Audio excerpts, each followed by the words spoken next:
Масадыков Замирбек Дюшаловичке берилет. Саламатсыңарбы, урматтуу депутаттар, урматтуу коллегалар, урматтуу төрага Алмаз Акунжанович. Быйыл айыл чарба тармагына 26 миллиард сом бөлүндү дейт. Бул абдан жакшы. Союз кезинде Нокен районуна Чыңгыз Айтматов каналы башталган. Алмаз Акунжанович.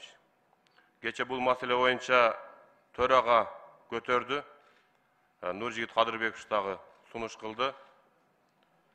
Ушул каналды Чыңгыз Айтматов өзү демилгечи болуп өзү баштаганда, эгер ушул канал бүтүп калса, Нокен районунда, Базар Коргон районунда 20 миңден 30 миңге чейин жер суу менен камсыз болот да.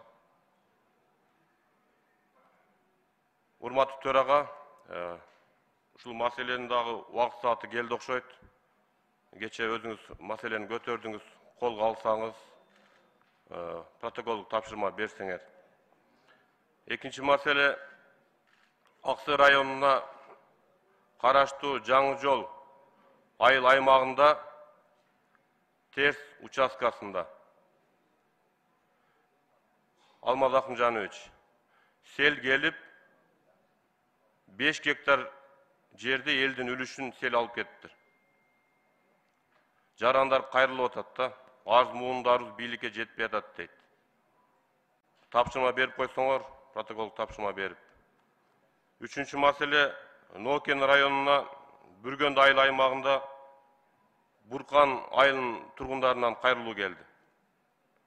4 жылдык мектеп бар экен, ашар жолу менен салынган 2003 жылы. Бүгүнкү күндө авариялык абалда дейт. Жарандардын суранычы ушул 11 жылдык мектеп куруп берсе деп. Эске алып койсоңуз, протоколдук тапшырма берип, рахмат. Замирбек Мамасадыков Чыңгыз канал боюнча маселе көтөрүп кетти. Кече күнү бул боюнча өкмөттүн токтом долборуна киргиздик, тапшырмаларды бердик. Бүгүн дагы ошону сунуш келип чыгып атат. Тиешелүү протокол тапшырма ал маселе боюнча да берилсин. Бул маселени Чыңгыз канал боюнча дагы уже өкмөт менен сүйлөшүп, азыр иштер жүрүп атат буюрса.